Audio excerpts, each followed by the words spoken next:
দিদিকে ছেড়ে আবার কোচবিহার জেলা সভাপতি রবীন্দ্রনাথ ঘোষ। শেষে মমতা বন্দ্যোপাধ্যায়ের হাত ছেড়ে ঋতব্রত বন্দ্যোপাধ্যায় পন্থী তৃণমূলে যোগ দিলেন প্রাক্তন কোচবিহার জেলা সভাপতি তথা প্রাক্তন উত্তরবঙ্গ উন্নয়ন মন্ত্রী রবীন্দ্রনাথ ঘোষ। যোগ দিয়েই জেলা সভাপতির দায়িত্ব পেয়েছেন তিনি। আর তারপরই ক্ষোভ উগরে দিলেন অভিষেক বন্দ্যোপাধ্যায়ের বিরুদ্ধে। তার বক্তব্য, শেষ কয়েক বছরে তৃণমূল কংগ্রেস দলটি আর মমতা বন্দ্যোপাধ্যায়ের হাতে ছিল না। পুরনো কর্মীদের জন্য মমতা বন্দ্যোপাধ্যায় কিছুই করতে পারেনি। তার জন্য জেলায় জেলায় অযোগ্য লোকেরা সুযোগ পেয়ে দলটার 12টা বাজিয়ে দিয়েছে বলেও কটাক্ষ করেন রবীন্দ্রনাথ ঘোষ। যাদের দায়িত্ব দিয়েছিলেন তারা টাকা নিয়ে ভোটের পর পালিয়ে গিয়েছে বলেও অভিযোগ করেন তিনি। দীর্ঘ প্রায় 50 বছর মমতা বন্দ্যোপাধ্যায়ের সঙ্গে রাজনীতি করেছেন তিনি। কোচবিহারের তৃণমূল প্রতিষ্ঠার সময় থেকেই সামলেছেন সভাপতির পদ। এরপর বিধায়ক থেকে হয়েছেন উত্তরবঙ্গ উন্নয়ন দপ্তরের মন্ত্রীও। 2021-এর বিধানসভা নির্বাচনে হারের পর তাকে কোচবিহার পৌরসভার পৌরপতি করা হয়। যদিও 2026-এর নির্বাচনের আগে তাকে সেই পদ থেকে সরিয়ে দেওয়া হয়। বিধানসভা নির্বাচনে টিকিট না পাওয়ার পর থেকেই দলের সাথে তার দূরত্ব বাড়ছিল। শেষে ঋতব্রত বন্দ্যোপাধ্যায়ের সাথে হাত মেলালেন তিনি। যদিও রবীন্দ্রনাথ ঘোষ জানান মমতা বন্দ্যোপাধ্যায়ের প্রতি তার শ্রদ্ধা ভালোবাসা রয়েছে, তবে সংখ্যাগরিষ্ঠতা যেদিকে সেদিকেই তিনি থাকবেন। কর্মীদের সঙ্গে আলোচনা করে কর্মীদের স্বার্থেই তিনি ঋতব্রত বন্দ্যোপাধ্যায় পন্থী তৃণমূলে যোগ দিয়েছেন। জেলা সভাপতি হিসেবে জেলা কমিটি, ব্লক কমিটি তৈরি করে সবাইকে একজোট করে কাজ চালাবেন বলে জানান তিনি। পাশাপাশি তিনি জানান মমতা বন্দ্যোপাধ্যায় যদি অভিষেক বন্দ্যোপাধ্যায়কে রাজনীতি থেকে দলের থেকে দূরে রাখেন তাহলে সব কর্মীরা আবার মমতা বন্দ্যোপাধ্যায়ের সঙ্গে রাজনীতির ময়দানে লড়াই করবেন।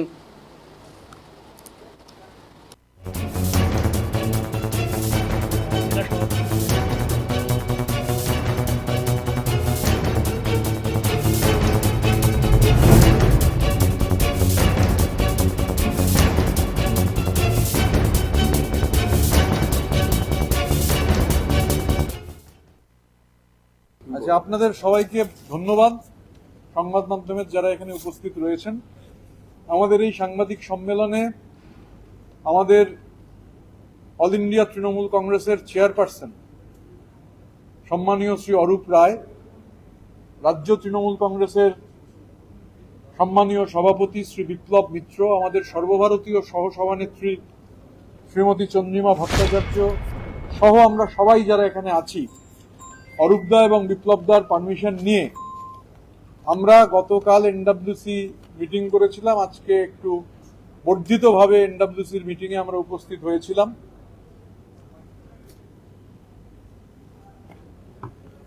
স্বাভাবিকভাবে আপনারা এখানে যারা আছেন, আমি অরূপদা এবং বিপ্লবদার পারমিশন নিয়ে আমরা আগেই কালকে আপনাদের বলেছিলাম যে আমরা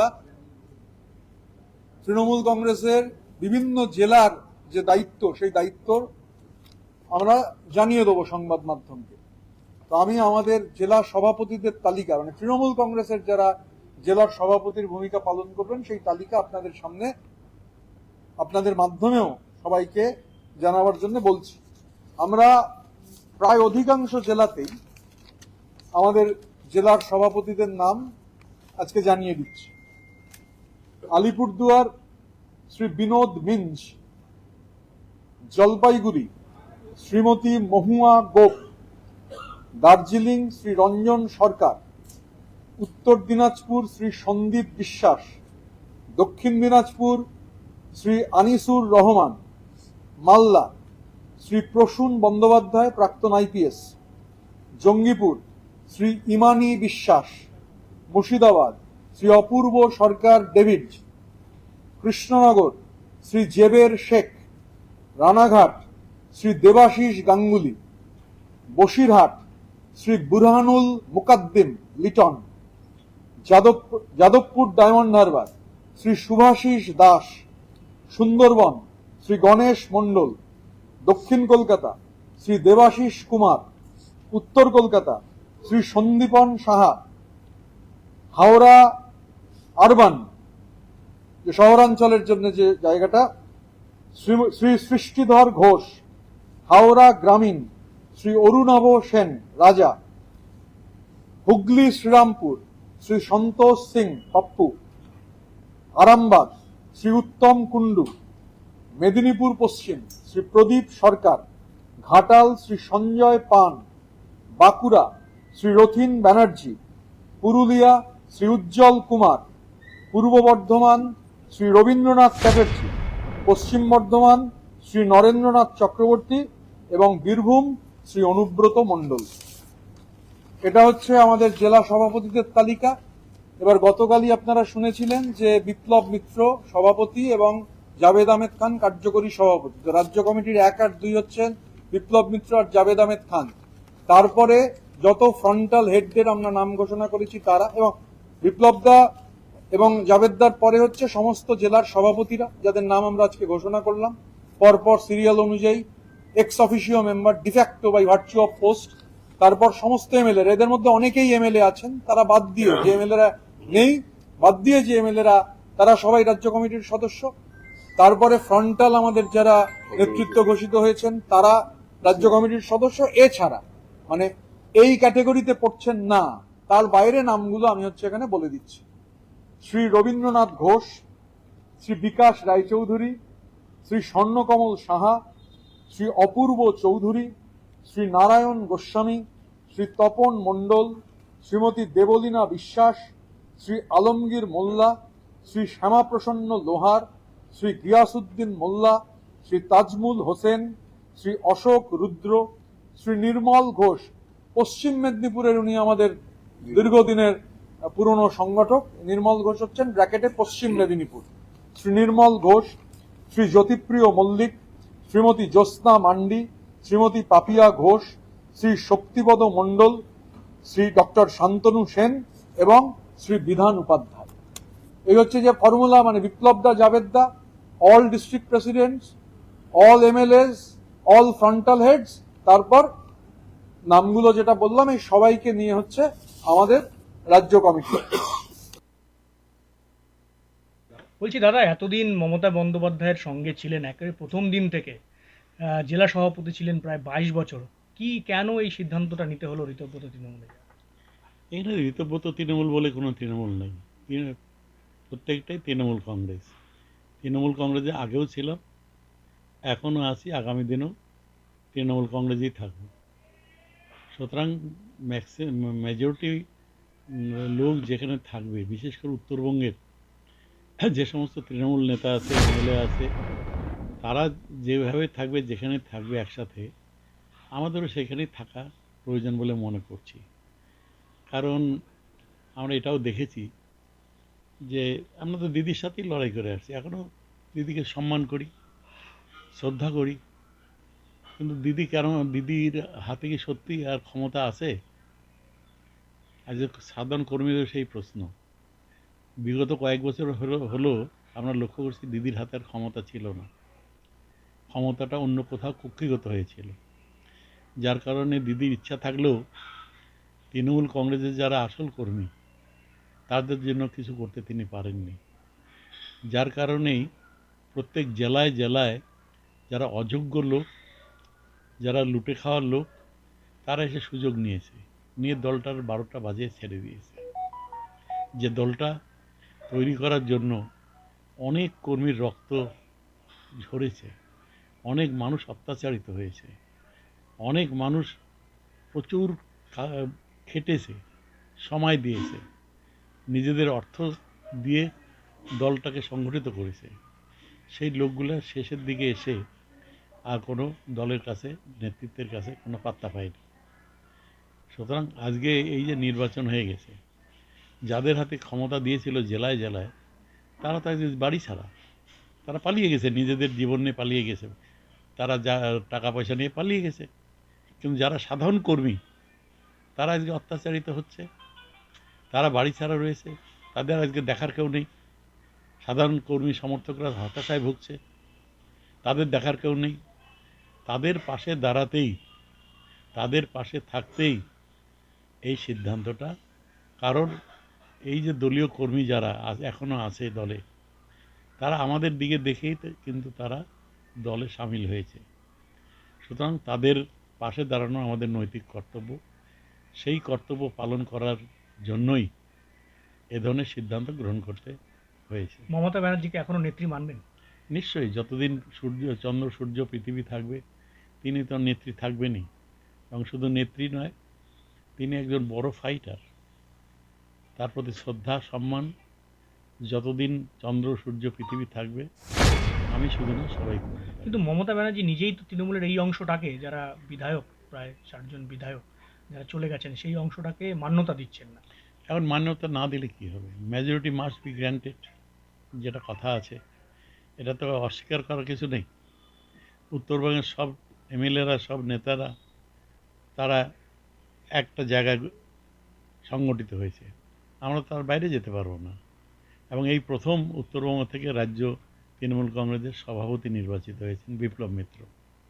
এর আগে তো কোনোদিন আমরা ভাবতেও পারিনি যে উত্তরবঙ্গ এই ধরনের সুযোগ সুবিধা পেতে পারে। সুতরাং সেই ক্ষেত্রে নতুন করে ভাবনা চিন্তা, কর্মীদের চাপ, কর্মীদের দাবি, কর্মীদের সাথে কথা বলেই, তাদের মনের ভাবটা বুঝেই তো সিদ্ধান্ত নিতে হয়েছে। তো এবার যারা কিভাবে কাজটা করবেন জেলাতে? দেখো, কাজটা কর্মীরাই করবে।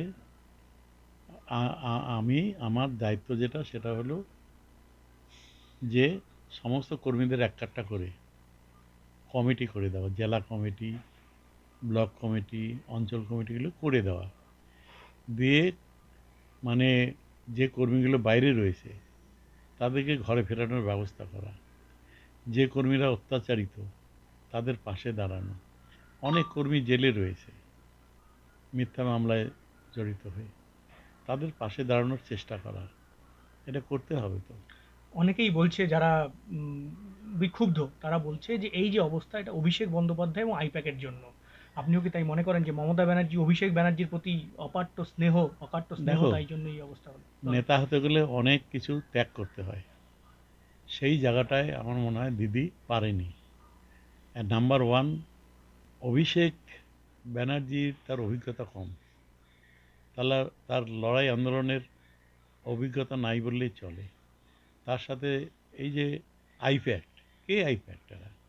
ছোট ছোট বাচ্চা ছেলেরা ভিন রাজ্য থেকে এসছে, আর আমরা লড়াই আন্দোলন করে মধ্য দিয়ে উঠে অনেক অভিজ্ঞতা অর্জন করার পরেই আমরা দলকে এই জায়গায় নিয়ে এসেছি।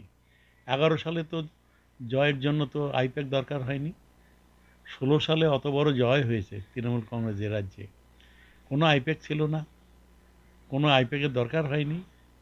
হঠাৎ করে কী এমন হলো যে আইপ্যাকের দরকার পড়ে গেল? আর ওই ছোটো ছোটো ছেলে বাচ্চারা, তারা আমাদের মতো সিনিয়র লিডারদের নির্দেশ দিচ্ছে, তাদের নির্দেশ অনুযায়ী কাজ করতে হবে, আর তাদের নির্দেশ অনুযায়ী কাজ করতে গিয়ে দলে ভরাডুবি হয়ে গেল। এই যে একটা জিনিস, যেমন যেটা শুভেন্দু অধিকারী এখন মুখ্যমন্ত্রী হয়েছেন, এর আগে শুভেন্দু অধিকারী, যেটা জানা যায় যে অভিষেক ব্যানার্জির জন্যই মূলত দলটা ছেড়েছিলেন, এবং সেখান থেকে দলের ভাঙন শুরু হয়। তো কি মনে হয় যে অভিষেক ব্যানার্জিকে না ছাড়া যদি ছেড়ে দেন মমতা ব্যানার্জি, তাহলে কি মমতা ব্যানার্জি আবার আগের জায়গায় ফিরতে পারে? এখন যা সারা রাজ্যের মানুষের যা মতামত, অভিষেককে কিছুদিনের জন্য তাকে আলাদা করে দেওয়া উচিত, সাইড করে দেওয়া উচিত, রাজনীতির অঙ্গন থেকে সরিয়ে রাখা উচিত। এবং আমার যেটা মনে হয়, অভিষেককে যদি রাজনীতির অঙ্গন থেকে সরিয়ে দিতে পারে দিদি, তাহলে আবার সব নেতারাই দিদির পাশে দাঁড়াবে। এটা আমার বিশ্বাস, সবার সাথে কথা বলে যা বুঝেছি এটা তো ঠিকই। অভিষেক ব্যানার্জি ওর খামখেয়ালের জন্য এবং ভুল সিদ্ধান্তগুলোর জন্য আজকে দলের এই যে বিপর্যয়, এটা অস্বীকার করার উপায় নেই।